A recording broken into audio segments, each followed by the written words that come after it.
Muy buenas tardes para todos y sean bienvenidos a nuestro programa de ADN de la amigable composición en la sesión número 4.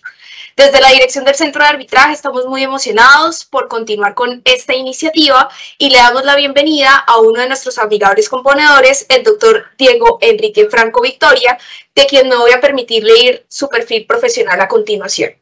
Abogado de la Universidad Externado de Colombia, especialista en Derecho Comercial de la Universidad de los Andes, maestría en Sistema Jurídico Romanístico, Unificación del Derecho y Derecho de la Integración, y doctor en Derecho, Experiencia Contemporánea, Comparación y Sistema Jurídico Romano de la Universidad de Roma. Profesor de la Universidad Externado de Colombia en los departamentos de Derecho Civil, Administrativo, Procesal, Propiedad Intelectual y de los Negocios, de las materias de contratos, bienes y hermenéutica. Conferencista en múltiples eventos académicos, así como también director y examinador de tesis de maestría. Asesor y litigante de entidades públicas y del sector privado, magistrado auxiliar de la Sala de Consulta y Servicio Civil y de la sección tercera del Consejo de Estado. Doctor Diego, muchísimas gracias por aceptar esta invitación y gracias por proponer la temática de interpretación de contratos en la amigable composición. El auditorio es todo suyo. Quiero agradecer la invitación del Centro de Conciliación y Arbitraje de la Cámara de Comercio de Bucaramanga. Quiero agradecerle a la doctora Viviana y a la doctora Carol Viviana Pastrana por esta invitación. Vamos a tratar el tema de la interpretación de los contratos, habida consideración de que la amigable composición tiene como uno de sus propósitos, tareas fundamentales, de acuerdo con la normatividad que la regula, justamente la hermenéutica contractual. He tenido el gusto de trabajar en este tema específico durante un buen número de años. Resultado de ese estudio es la publicación que ustedes pueden ver en pantalla. Ese es el resultado de esta investigación, es una publicación de la Universidad Externado de Colombia y de la Universidad Tor Vergata de Roma, donde hice el doctorado justamente en relación con esta materia. Interpretación de los contratos civiles y estatales. Entonces, como se lo señalaba en un comienzo, teniendo en consideración que la amigable composición, de acuerdo con las normas que disponen al respecto, tiene la hermenéutica contractual como uno de sus cometidos, hablando con las señoras organizadoras de este evento, nos pareció que era una buena idea, dentro de la siguiente hora, revisar la hermenéutica contractual desde el punto de vista normativo, desde el punto de vista jurisprudencial y particularmente en torno a la jerarquía que se sugiere para la aplicación de los artículos 1618 a 1624 del Código Civil, donde reposa fundamentalmente nuestra normatividad especializada en torno a este tema. El temario que nosotros seguiremos es el siguiente. En primer lugar, definiremos interpretación. En segundo lugar, nos encaminaremos a señalar cuál es el significado del contrato para finalmente sugerir un procedimiento para la interpretación de los contratos que no tiene simplemente una fundamentación dogmática o doctrinaria, sino también jurisprudencial, en la medida en que la sección tercera del Consejo de Estado y la Sala Civil de la Corte Suprema de Justicia, en múltiples jurisprudencias, en múltiples providencias, han dispuesto, han acogido esa jerarquía en el procedimiento de interpretación de los contratos. Entonces, como punto de partida hemos de señalar que interpretar es entender. En algunas ocasiones en el lenguaje corriente se trata la interpretación como si fuera una herramienta para confundir, ¿no? Más o menos he oído que la gente habla acerca de que desde que se inventaron las interpretaciones todo el mundo dice lo que quiere y que si el asunto está claro, si la norma es clara, si la cláusula es clara, no hay nada que interpretar. No, yo no estoy de acuerdo con eso. Aun cuando esa fundamentación, esa posición, pues puede partir de un pasaje del derecho medieval donde dice in claris non fit interpretatio, que significa ante la claridad no se hace interpretación. pero interpretar fundamentalmente es entender. Interpretar es entender y forma parte de un proceso más allá de lo jurídico. Si nosotros nos fijamos, en algunas ocasiones la interpretación se presenta como un procedimiento fácil, pero en otras ocasiones nos resulta complejo. En ese sentido, cuando usted dice buenas tardes, espero que esté muy bien, el sujeto creador escoge esas palabras, buenas tardes, espero que esté muy bien, para reflejar su intención, para reflejar su voluntad. Y el sujeto receptor que habla ese mismo idioma, que entiende esas mismas palabras, en función del buenas tardes, espero que esté muy bien, pues logra tener un procedimiento absolutamente exitoso. Bueno, pero eso no siempre es así. Nada más pensemos en el cambio de los idiomas, o nada más pensemos en el cambio de las costumbres, de las dicciones. Entonces, supongan ustedes que un sujeto emplea unos vocablos y unas expresiones para expresar un sentimiento que no corresponde a lo que el sujeto receptor entiende. En Bucaramanga, las personas, para señalar que están molestos, dicen estoy arrecho. Y esa expresión en el resto del país tiene una connotación completamente diferente. Entonces, miren ustedes lo importante del asunto, cómo el sujeto para expresar una situación, estoy molesto, utiliza un objeto, esa palabra, y esa palabra en el resto del país tiene un significado diferente. ¿A qué aludimos ahí? A los problemas de la comunicación intersubjetiva. A que cuando se utiliza una palabra, desde el punto de vista del lenguaje corriente, o cuando se utiliza una palabra con un alcance jurídico que corresponde a lo que estaba pensando el sujeto que la emitió, puede encontrar a un sujeto del otro lado que no lo entienda en el mismo sentido. Hablemos de algo tan simple dentro del campo de la contratación y del campo de el procedimiento contencioso administrativo, como es la caducidad. Entonces, supongan ustedes que un sujeto dice, en este caso podemos invocar la caducidad, y simplemente dice caducidad. El vocablo caducidad tiene dos significados. Uno es la facultad exorbitante que tienen las entidades estatales cuando se celebra un contrato de obra, de concesión o de pago, ¿no? Ese es el significado de caducidad, la facultad exorbitante. Y supongamos que en ese sentido no dijo el sujeto emisor. Pero es posible que el sujeto receptor lo entienda en función de otro significado que tiene caducidad. Y el otro significado que tiene caducidad es justamente, en materia contenciosa administrativa, la expiración del plazo o de la oportunidad para interponer una demanda en ejercicio de un medio de acción, de un medio de control.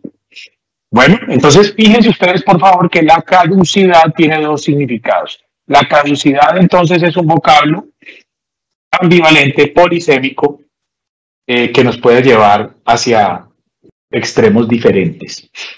¿Qué es lo que quiero significar con esto? Quiero significar con esto que la interpretación siempre, por más simple, llano, que aparezca el sentido de la expresión, siempre corre el riesgo de tener una interpretación diferente. De manera que interpretar es siempre entender, porque hay un sujeto emisor que tiene dentro de sí unos pensamientos, unas ideas, unos sentimientos, y los quiere materializar y emplea un objeto. Ese objeto puede ser entendido de una forma diversa por el sujeto receptor. Entonces yo quiero hablar de la facultad exorbitante, y entonces digo caducidad. Y el receptor lo que entiende no es la caducidad de la facultad exorbitante, sino la caducidad en tanto que expiración del plazo del término para la interposición del medio de control. Lo mismo en el lenguaje corriente, lo mismo con los idiomas. Ese tipo de complejidades son las que nos indica que siempre, en todo momento y en toda ocasión hay que interpretar, aun cuando aparentemente sea incontrovertible el significado de la expresión. Esto nos ocurre en materia de contratos, por supuesto. Por supuesto que esto nos ocurre en materia de contratos. Y entonces, en ese sentido, nosotros debemos adelantar un procedimiento hermenéutico como el que más adelante me permitiré sugerir. Siempre en todo proceso de comunicación o de interpretación hay un primer sujeto que es el emisor o creador del mensaje. En este caso, por ejemplo, este servidor de ustedes es el creador o emisor del mensaje. Yo tengo una idea, una intención, una voluntad que quiero expresar, para lo cual utilizo un objeto. Ese objeto es un signo, es una señal, es un código, es un lenguaje, son exteriorizaciones, son objetos.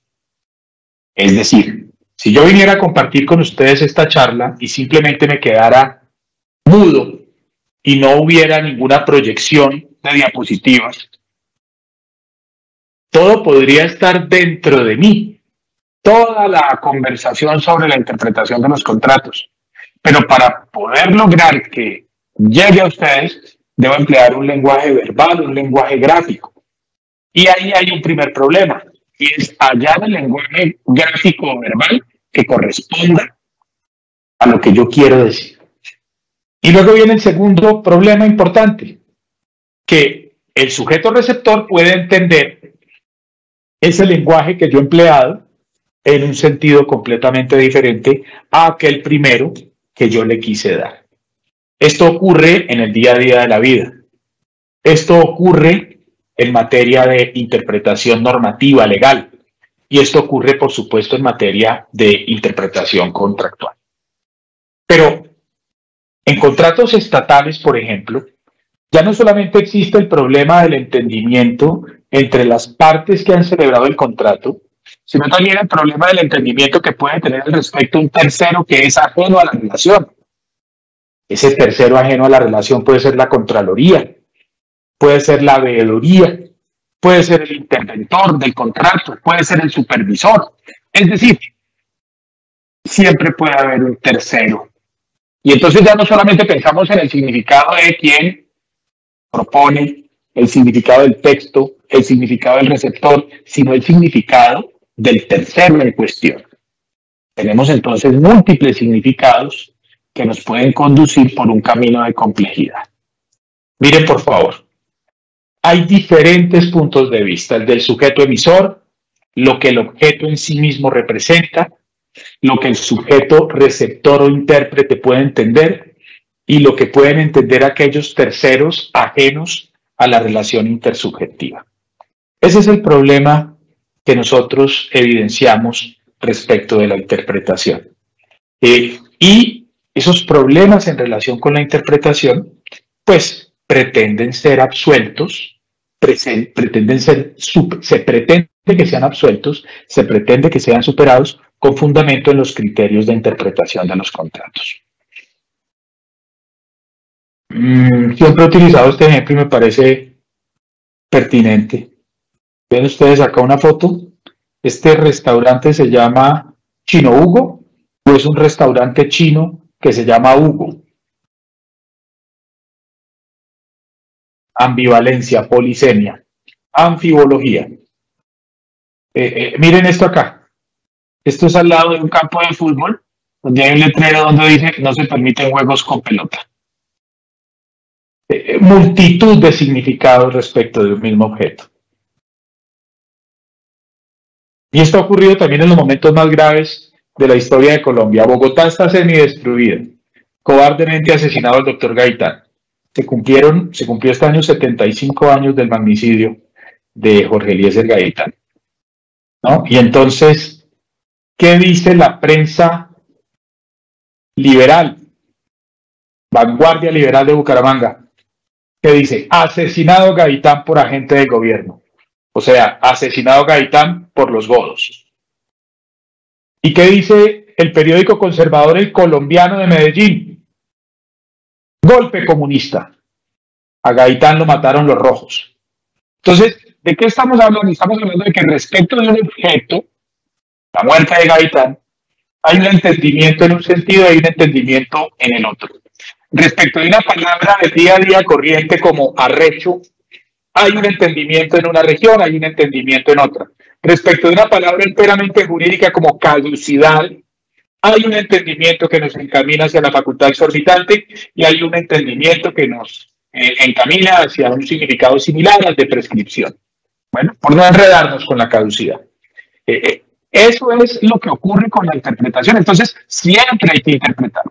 Por más claro, por más evidente que parezca el sentido o el significado de lo que se está expresando, siempre hay que interpretar.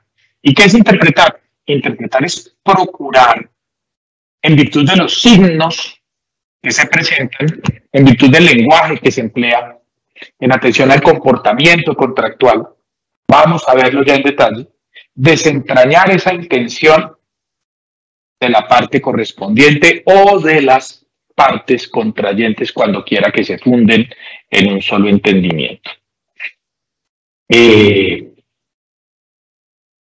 Vamos de una manera relativamente rápida porque esto es una clase preparada para muchas horas y acá contamos con una hora. Entonces vamos de manera relativamente rápida. Siempre existen problemas en torno a la interpretación. El primer problema, como lo hemos venido refiriendo, es el lenguaje. Porque el lenguaje puede ser polisémico, el lenguaje puede tener múltiples significados. Otro problema importante es la falta de un método legal único de interpretación. Si ustedes miran en torno a la interpretación de la ley, los artículos 25 a 32 del Código Civil, si ustedes miran respecto de la interpretación de los contratos, los artículos 1618 a 1624 del Código Civil, si ustedes miran esos artículos van a ver que hay múltiples criterios de interpretación. Pero no hay un criterio único de interpretación. ¿Qué significa eso? Como dice por ahí algún autor que cito dentro del libro, tantos criterios de interpretación, tantas interpretaciones. Si a mí me dicen busca el espíritu del legislador, ese es un criterio de interpretación teleológico, que nos lo enseñaban en primer año de Derecho. Pero si a uno le dicen busca el significado literal, no, interpretación exegética, fíjense ustedes, son dos criterios de interpretación y uno nos lleva hacia un extremo y el otro nos conduce hacia el otro. Entonces, ¿cuál es otro de los problemas importantes de la interpretación? La falta de un método legal único de interpretación. Y el otro gran problema se llama juez, pero no juez décimo civil del circuito, no, juez ser humano que juzga. El ser humano que juzga es un problema para entender, porque es que ese ser humano que juzga pues puede estar en la vida con una cantidad de precondicionamientos, de prejuicios, de matrícula en X o Y escuela jurídica, y siempre en toda interpretación contractual podemos encontrar este tipo de problemas. Lo podemos hallar también en la interpretación de la ley, en la interpretación de la sentencia, en la interpretación del acto administrativo. Entonces los problemas del lenguaje son de naturaleza semánticos, como los que hemos explicado hasta el momento, sintácticos, porque como ustedes habrán podido ver en su trabajo, colegas, una coma, un punto aparte, un adverbio, nos puede cambiar el significado íntegro de la oración. Otro problema del lenguaje es justamente la falta de lenguaje, los vacíos, las lagunas. Y otro problema importante en el lenguaje son las antinomias o contradicciones dentro del discurso correspondiente. En época del COVID, problemas semánticos, polisemia o amfibología. Miren, ser paciente o ser paciente. La misma expresión, resultado completamente diferente. Problemas sintácticos. Miren la coma, lo que hace con estas oraciones. No puedo seguir. No puedo seguir. Y esos son problemas que nos encontramos en la redacción y en la lectura de las cláusulas contractuales, por supuesto. Problemas de lagunas o vacíos. Prohibidos los perros y mire ahí el gato. Todo este tipo de situaciones las experimentamos también en el campo jurídico. Falta de un método legal único de interpretación. Si ustedes miran los artículos 1618 y siguientes, ustedes pueden encontrar ahí que hay un criterio de interpretación de la búsqueda de la comunicación de los contratantes. Hay otro criterio de interpretación, criterio de interpretación sistemático, armónico, coherente. Hay otro criterio que alude a la naturaleza del contrato. Hay otro que está relacionado con la conservación. Hay otro relacionado con el comportamiento. Hay otro que se denomina favor debitoris. Hay que favorecer al deudor. Y otro que se denomina interpretación contra el predisponente. Y hay otro criterio de interpretación restrictivo. Y hay otro criterio de interpretación extensivo. Si ustedes miran toda esa cantidad de criterios, pues esa cantidad de criterios nos pueden conducir por caminos diferentes. Cuando uno habla de la interpretación de la ley, habla fundamentalmente, conforme a la exposición básica, de un criterio de interpretación de la ley, gramatical, sistemático, histórico, lógico y teleológico. Y tanto en la interpretación de la ley como en la interpretación de los contratos, entonces sufrimos aquel espacio de tantos métodos, tantas interpretaciones, tantos criterios, tantas interpretaciones.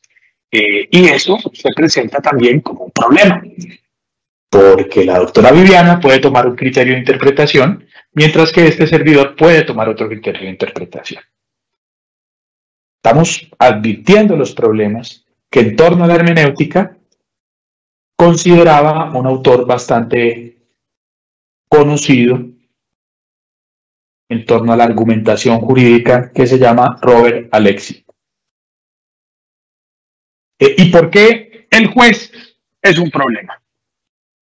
El juez es un problema porque es un ser humano que juzga. Y los seres humanos que juzgamos muchas veces seguimos siendo seres humanos mientras juzgamos, ¿no? Hay un libro de Richard Posner que se llama ¿Cómo juzgan los jueces? Y entonces señala que los jueces juzgan la mayoría de las ocasiones con fundamento en la juridicidad, pero esa lectura de la juridicidad puede estar influida por una situación económica, por una situación psicológica, por una situación sociológica, por un cometido pragmático o empírico, es decir, estratégico. Y de ninguna manera estamos sugiriendo que haya prevaricato, no. Estamos sugiriendo que es que cada quien tiene una serie de influencias y se indica que esto se hace evidente fundamentalmente en los casos difíciles. En los casos difíciles. Pero uno va a ver en el día a día de la vida y incluso en los casos más fáciles hay ese tipo de complejidades interpretativas. Repito, resalto, subrayo, no estamos hablando de mala fe del juez. Estamos hablando del juez que como ser humano tiene ese tipo de influencias. Entonces, interpretar un contrato es encontrar el significado jurídicamente relevante y determinar,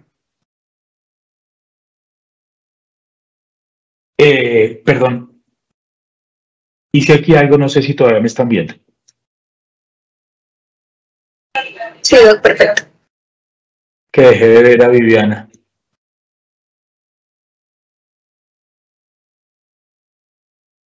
Ok.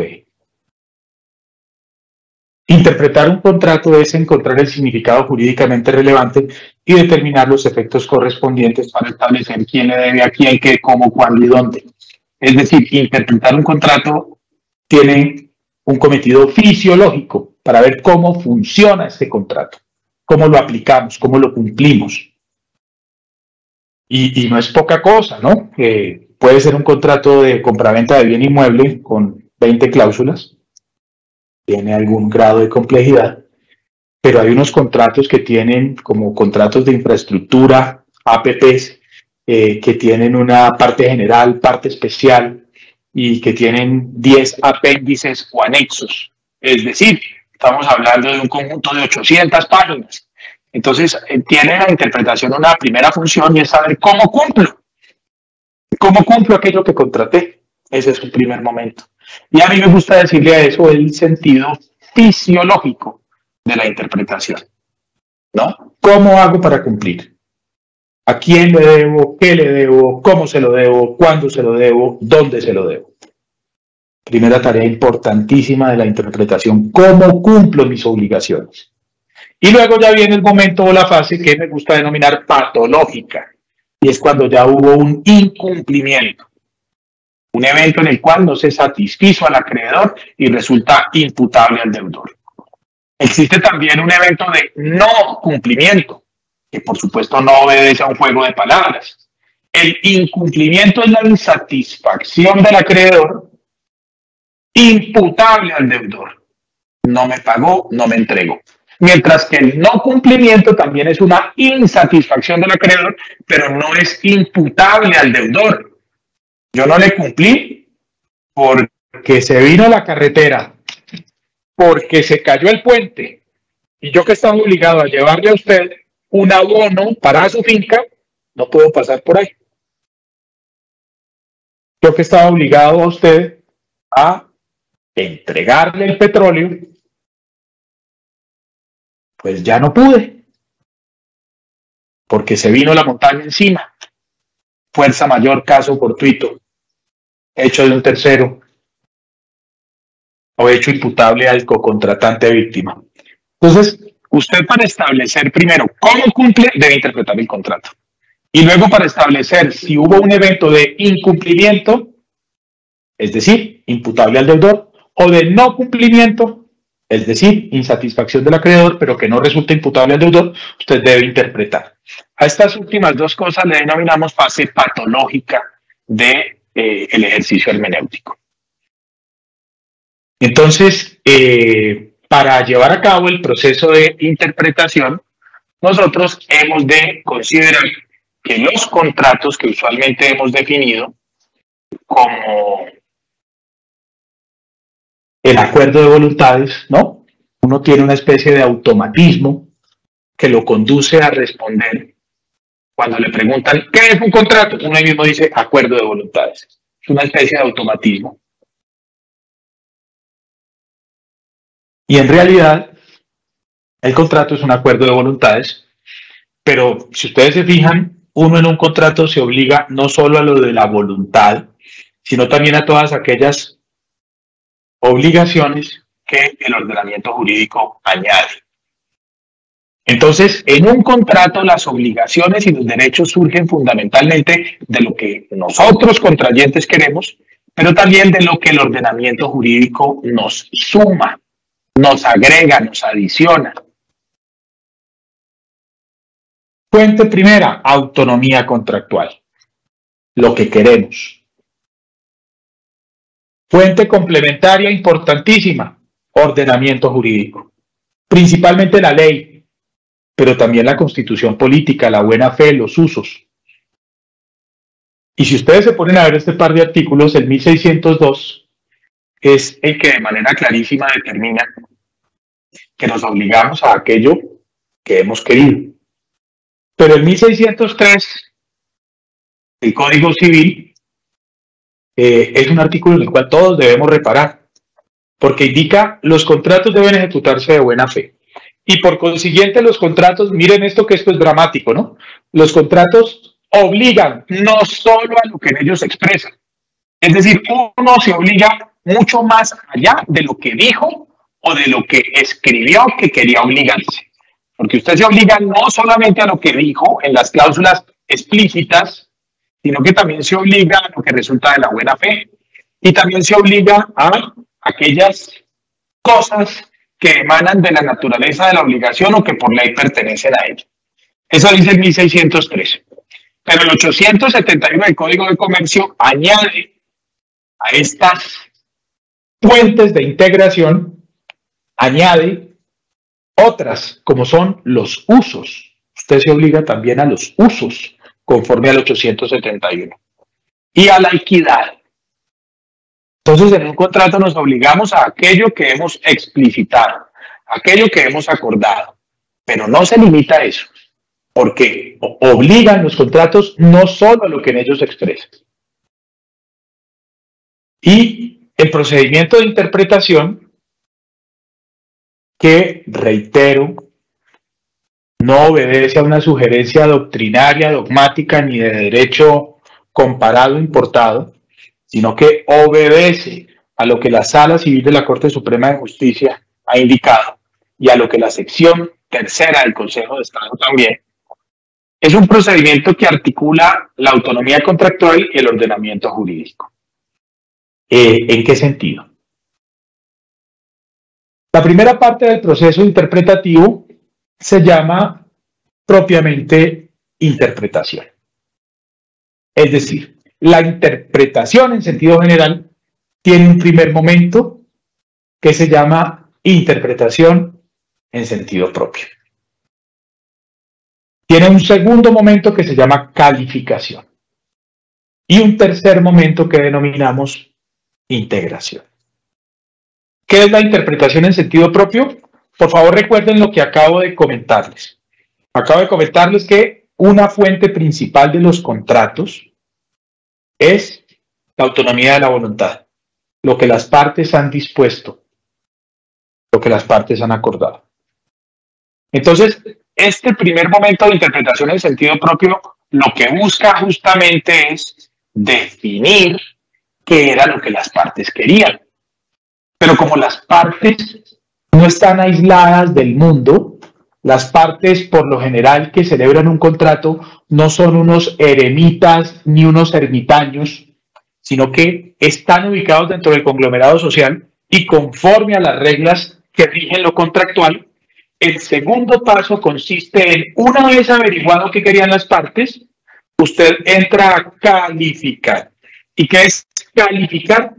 Calificar tiene un sinónimo, tipificar. Es hacer el ejercicio de enmarcar, ubicar eso que las partes han querido dentro de alguno de los tipos contractuales. Entonces usted va a mirar, esto que ustedes dijeron corresponde a una compraventa, artículo 1849 del Código Civil. Esto que ustedes dijeron corresponde a un arrendamiento, artículo 1973 y siguientes del Código Civil. Esto que ustedes dijeron corresponde a una fiducia mercantil, 1226 del Código de Comercio. Entonces, ese es el proceso de calificación. Y en el proceso de calificación, nosotros tomamos lo que las partes han dicho, procuramos entenderlo y calificamos o tipificamos. Y una vez calificado o tipificado, pues usted ya sabe que si se trata de un contrato de arrendamiento de vivienda urbana, usted ya sabe que se integra con unas obligaciones y unos derechos que es posible que las partes no hayan dispuesto, pero que el ordenamiento jurídico sí ha dispuesto. Contrato de arrendamiento de vivienda urbana, al momento de la conclusión del periodo inicial, si se llega a prorrogar, el CAN no podrá incrementar más allá del IPC. Bueno, entonces, integración, obligaciones y derechos que surgen porque ese tipo contractual corresponde a lo que ustedes querían. Que es un contrato de compraventa y las partes no dijeron nada respecto del saneamiento de los vicios redivitorios. Pero sí lo dice el código. En ese orden de ideas, todo proceso de interpretación de los contratos comprende esos tres pasos, que conforme a alguna explicación doctrinaria son tres pasos estrictos. Primero, segundo y tercero. Y conforme a otras explicaciones doctrinarias, son tres pasos, pero que se incorporan de manera dinámica. Al mismo tiempo van ocurriendo. La claridad que hay que tener es que son fenómenos diferentes. Y los reitero, interpretación. En general, tiene tres pasos. Interpretación en sentido propio, en virtud del cual usted quiere encontrar el sentido de lo que las partes de manera explícita o implícita han dispuesto. ¿Y usted cómo encuentra eso? Con el texto contractual y con el comportamiento congruente de las partes o con el comportamiento de una de ellas aceptada o tolerada por la otra. Y entonces ustedes ahí están viendo que las partes querían una entregarle a una cosa a cambio de que la otra le entregara otra cosa. Ustedes van, buscan dentro del Código Civil, dentro del Código de Comercio, dentro del Estatuto Orgánico del Sistema Financiero, dentro de la Ley 80, y ustedes dicen, esto se llama permuta, lo calificaron. Y luego viene la integración, ¿qué dice la permuta al respecto en el Código Civil? ¿O qué dicen los usos y costumbres? ¿O cómo es de buena fe obrar al respecto? Y entonces ahí usted sabrá cómo se tiene que cumplir la obligación contractual, y entonces ahí usted sabrá si se cumplió, si se incumplió o si no se cumplió. Este es el procedimiento que se sugiere. Y ese procedimiento, por supuesto, tiene unas reglas. Primero, la búsqueda de la común intención, artículo 1618. Segundo, la buena fe en su condición de objetividad. Estos son los principios que guían todo el procedimiento hermenéutico. Y esos principios tienen unos pasos más o menos detallados, criterios de interpretación. Entonces, primero lo que uno tiene que buscar respecto al contrato es el concreto que querían las partes. Ya eso lo llamamos interpretación subjetiva. ¿Cuáles son los criterios textuales subjetivos? Textuales, ¿qué significa? Usted tiene que leer el contrato, usted tiene que leer los anexos, usted tiene que leer el otro sí, usted tiene que leer el contrato adicional, tiene que leer la prórroga, usted tiene que llevar a cabo un ejercicio de ese tipo. Criterios textuales subjetivos. Convencional.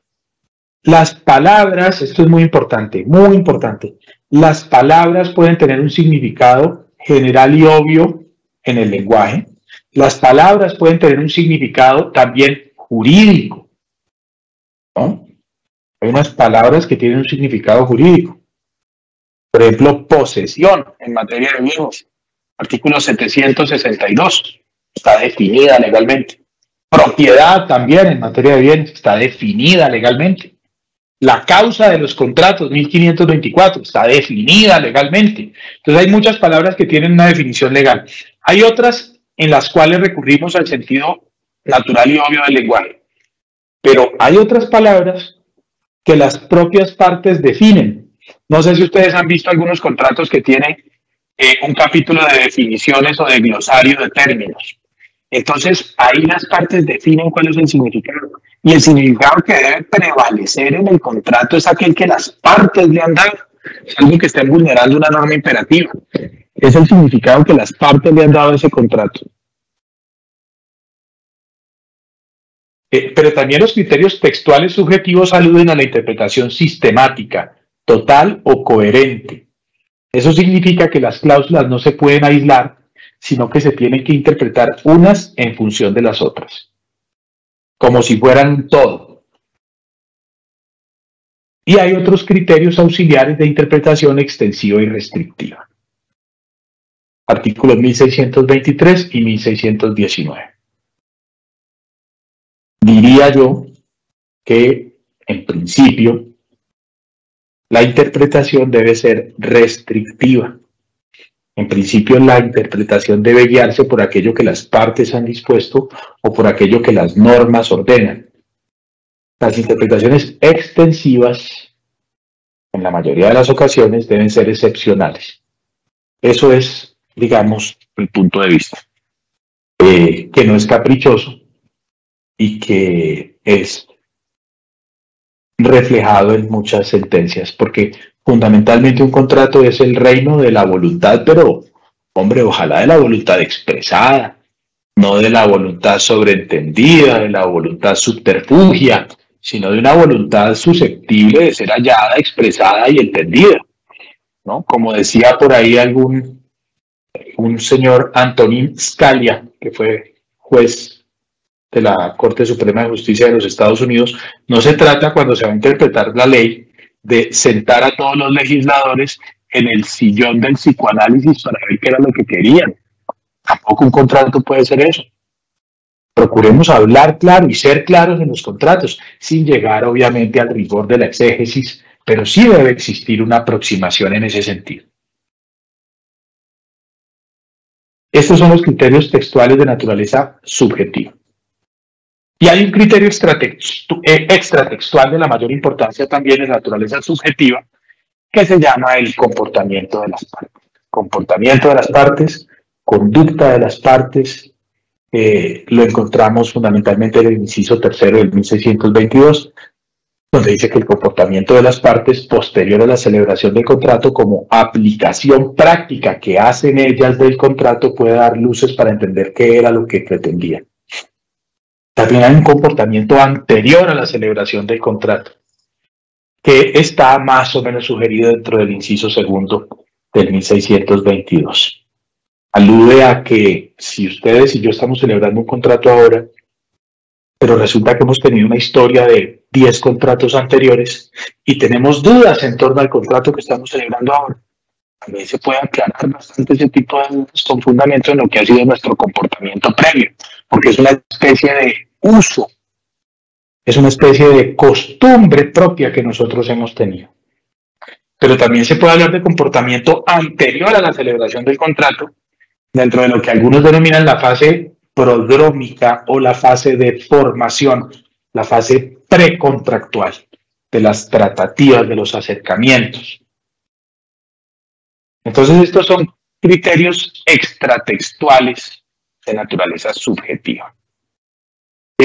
Si uno no encuentra cuál era la común intención de los contratantes, entonces uno tiene que buscar ahí, ya no en concreto la común intención de los contratantes, sino que uno, para saber el significado de los términos que emplearon las partes, si las partes no le dieron un significado propio, auténtico, ajeno, entonces el significado que deberemos establecer es cuál es el significado técnico de ese vocablo, ¿no? ¿Cuál es el significado dentro de la lex artis, si se trata de un tema médico? ¿Cuál es el significado dentro de la ingeniería, dentro de la arquitectura? ¿Cuál es el primer significado que uno le debe dar a los términos? El que las partes le dieron, que aquí hemos denominado convencional. ¿Cuál es el segundo? El técnico. ¿Cuál es el tercero? Natural y obvio del lenguaje. Y el último, el gramatical. Una sugerencia que tiene por lo demás una fundamentación jurídica.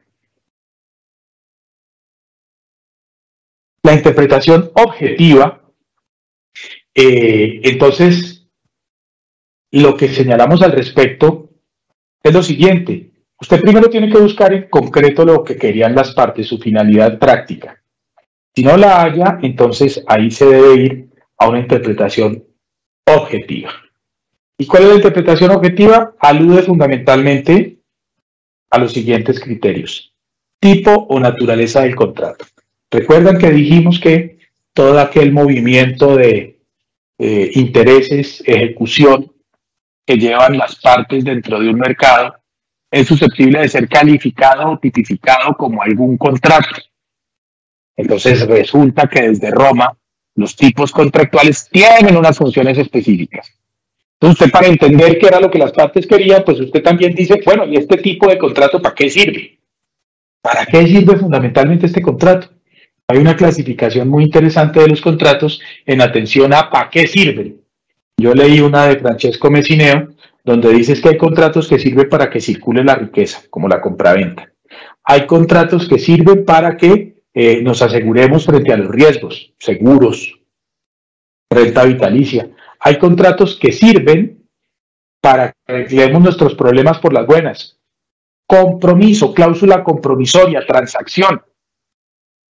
Hay contratos que sirven para garantizar cosas, prenda, hipoteca, fiducia en garantía. Entonces, ¿qué es lo que estoy señalando? Que dependiendo de para qué sirve el contrato, esas dudas que usted tenga respecto de un contrato las puede entender en función ya no de lo que las partes querían en concreto, sino del tipo contractual que eligieron. Hay otros criterios objetivos de la mayor importancia, como son la buena fe y la razonabilidad. Y otro importantísimo, el de los usos. Los usos, todo esto proviene de Roma, y los usos corresponden a lo que habitualmente sucede, a lo que generalmente acontece, a lo que se llama dentro de nuestro Código de Comercio como la costumbre mercantil. Eso es una interpretación objetiva. ¿Por qué decimos que es una interpretación objetiva? Porque es que puede haber un uso que no corresponda a lo que las partes querían. Caso en el cual, ¿qué es lo primero que tengo que averiguar? ¿Qué querían las partes? Pero si no puedo hallar qué querían las partes, entonces le tendré que asignar un significado a ese contrato o a esa cláusula, y si no puedo hallar lo que querían las partes, corresponderá a lo que los usos en esa materia indiquen.